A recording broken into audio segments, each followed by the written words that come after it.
Welcome back to the Final Sun channel, guys. I'm glad to have you guys all here. So, we got some pretty cool information today that I really want to unbox and talk to you guys about. I think recently Marvel has been dropping us some hints as to what we can expect in this coming week. If you keep up with what they do, you know that Thursday is the reset, and they did drop the next set of priority missions and harm missions they're going to be using. More importantly than that, they have actually dropped two different tweets in the past week hinting at a new area that's going to be released in the game. If I had to guess, this is going to be some kind of shield base, as they hinted at both Dum Dum Dugan and Maria Hill, and as we both know, they're associated with shield. So if you look here, you can see one of these tweets shows Iron Man actually looking out over the Quinjet, and what he appears to be standing in is actually a brand new area like the helicarrier or like the anthill. This is not the first time we've actually seen this clip, as we saw in a war table more previously announced. We also saw in one of the previous war tables some footage for the release of Kate Bishop, where it also showed her in this new shield base that we were promised would be coming at some point post-launch. So we're hoping that with the release of Kate Bishop this month, that they might be releasing this shield base that you can go to earlier than the end of October when Kate Bishop is supposed to be here. I think this is a cool aspect because it gives them a lot of potential. If they are introducing a new region that you can go to soon, and you're going to have new NPCs you can interact with like Maria Hill or Dum Dum Dugan, it provides a great opportunity to introduce new factions. As you know, we already have S.H.I.E.L.D. and the Inhuman Resistance. So if they're introducing a new one, I'm really curious to see what path they're going to go with this. Perhaps they'll move the S.H.I.E.L.D. faction to this new base and introduce a new one on the helicarrier, or they'll just introduce a new one altogether with the release of this. I'm excited for both prospects, and I really want to see what direction they are planning to go with that. Another area that they teased at looks like an underwater zone you can go to for missions. If you have completed the iconic missions for Black Widow, you can see that one of her missions actually takes place in an underwater AIM base. It looks like this might be similar to that, and that they'll start releasing missions there. I do not know if this means that they will release different kind of missions other than the normal drop zones and war zones currently available, but it'll at least provide a little bit more variety in your environment that you're going to do, which of course probably means there will be some new kinds of puzzles you can do in these regions, and new kinds of chests and gear hopefully that you can get from them as well. It's also important to point out that they have not actually announced these areas yet.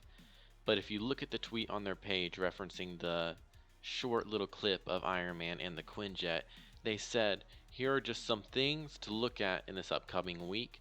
And then they also attached a link to their page that explains the different priority missions. This can be taken that they are going to just kind of explain what the priority mission is going to be, because the link was obviously there. But I also think that it was supposed to be a hint towards this new region, because why else would they include this video of a new region in their patch notes for the upcoming week?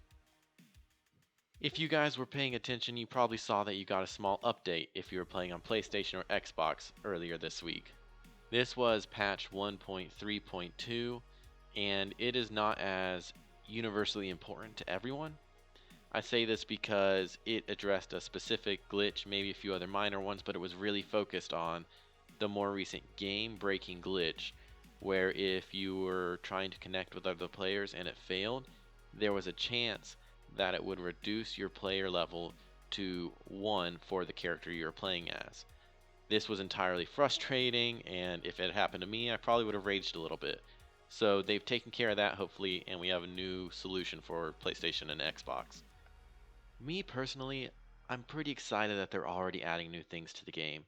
I know that we have to wait about a month more to get Kate Bishop, and then in November we'll get Hawkeye as well.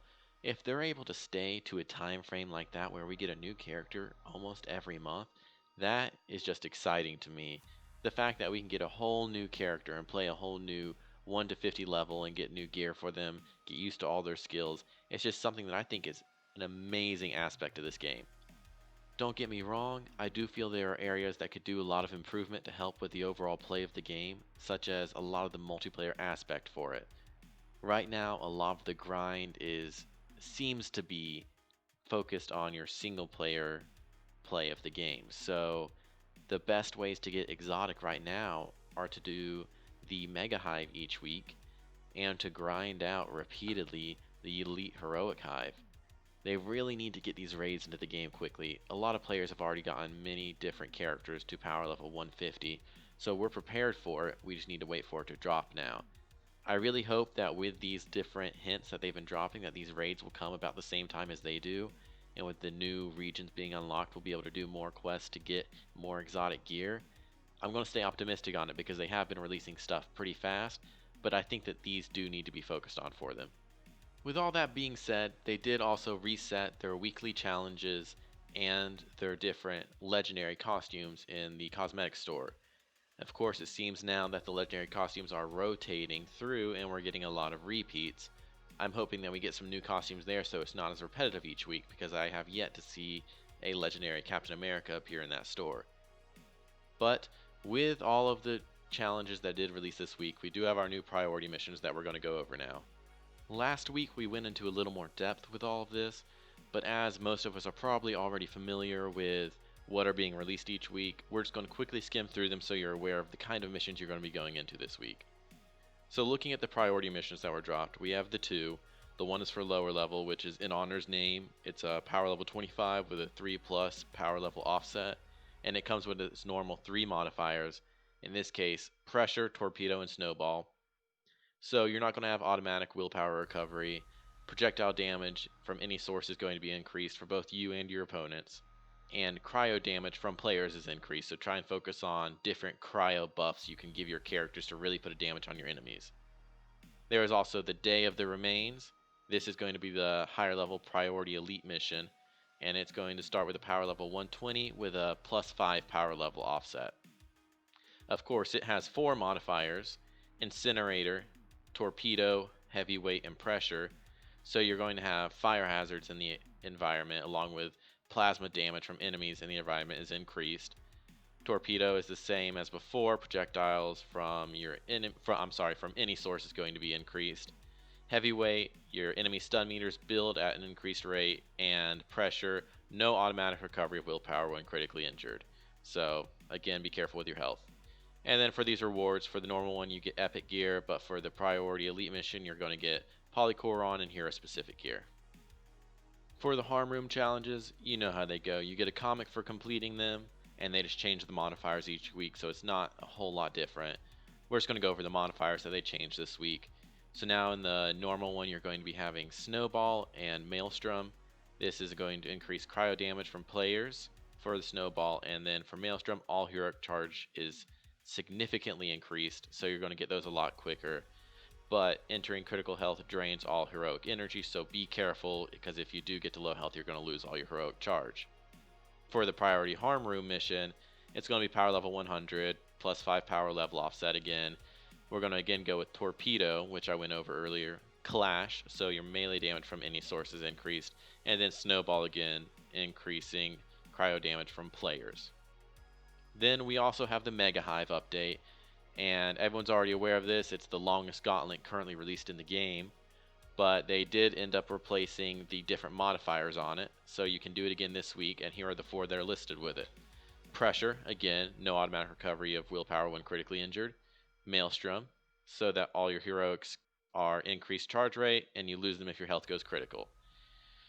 But then we also have Oasis, which means that regen packs have increased willpower benefit, so you'll actually be increasing a lot more health. You just won't get it automatically if you are in critical damage. And then also Goliath, significantly increased presence of exos, which for me is great because I have several daily and weekly tasks where I got to do different things with exos, such as defeat them with the Bifrost for Thor. So you know what? I appreciate that one because I'd rather fight an exo than fight an Adaptoid any day. That's about all the updates I have for you guys today. I hope this video was helpful and that I was able to help you guys get further in the game and get more excited about some of these updates that are coming out. I am, for one, very excited, and I hope these regions come out soon so we can dive down into them and then be prepared for them with the new characters and when the raids come out. If this video helped you guys, you're doing me a huge favor if you like and subscribe. I appreciate all the support I can get, and it really drives me to help make these videos better. If there's something you guys want to know as well, drop it in the comments. I'll try and answer as best I can. I appreciate the feedback, and I really want to know what you guys are wanting to see. With that, I'll leave you guys, and I hope everyone here has a great day.